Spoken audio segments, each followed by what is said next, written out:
Radical Islam is running wild. They have more safe havens, more money, more capability, and more weapons to strike our homeland than any time since 9/11. They are large, they are rich, they're entrenched.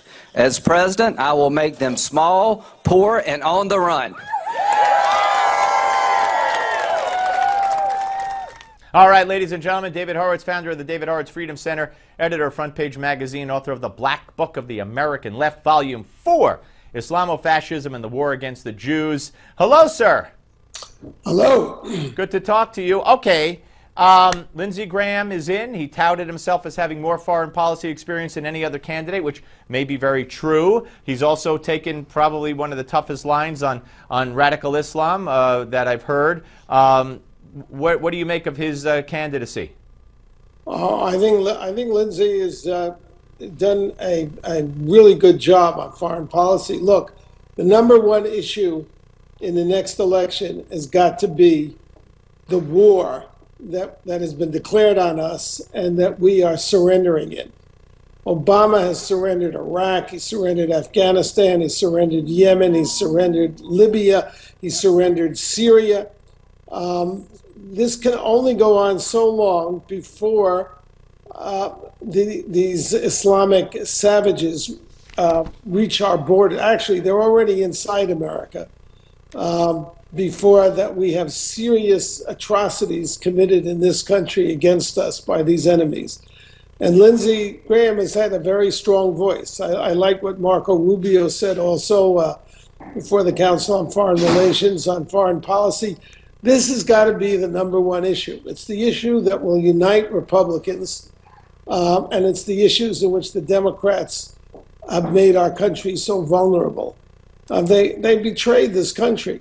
And it's not just Obama, it's the Democratic Party as a whole. They never have liked the war against Islamic Nazism, is what I call it. The Democrats have always wanted it to be a criminal operation and isolated individuals. They don't even want to define our enemy or face the fact that our enemy are Islamists.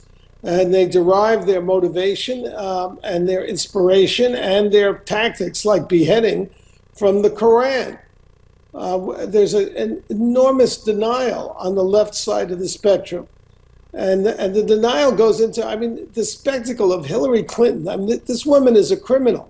This woman got the 4 people killed in Benghazi. She disclosed her private emails to Huma Abedin, a Muslim Brotherhood operative, that showed where Ambassador Stevens was, all the time, making him a perfect target. And there's been no serious investigation of Hillary. The Clintons just feel that they, like Obama, who does the same thing with the scandals that he's behind, they don't have to answer to anybody. What have we come to in our democracy where our leaders don't have to answer to anybody? That's a good question. Let me also run this by you, David. Barack Obama told David Axelrod, and David Axelrod told Israeli TV, that one time in the Oval Office, Obama said that he's the closest thing to a Jew that's ever been in the Oval Office. And he said it hurts him deeply to be called anti-Israel or anti-Semitic or anti-Jew. Obviously, Steve, it doesn't hurt him enough since his policies are to empower America's and Israel's number one enemy, Iran. He wants to deliver nuclear weapons to Iran. Of course, he's a Jew hater. And, look, who can believe a word that Obama says? Everything he says, every day he makes another lie. Well, the latest one, David, is he's also told Israeli TV, Channel 2, aired tonight, that there is no military option. There is no military way to stop Iran's nuclear program. Now, all along, he, the State Department, and anybody else who's a member of that administration for years, as you well know, has gone around saying the military option is on the table. If there was never a military option and a military option won't work, then why was he lying for all those years? Because he's a pathological liar, because his agendas are so anti-American and anti-Israel. But the primary one is that he's an anti-American.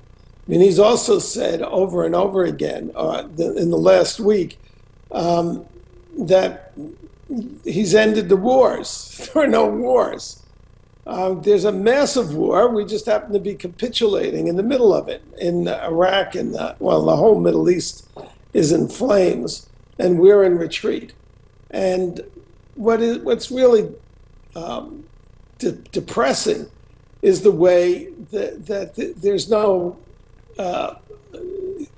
public outrage over this. That Obama's numbers are still way too high, so are Hillary's, and that the mainstream media is not reporting any of this. What about very quickly Bernie Sanders' remark on gang rape going unreported, virtually unreported?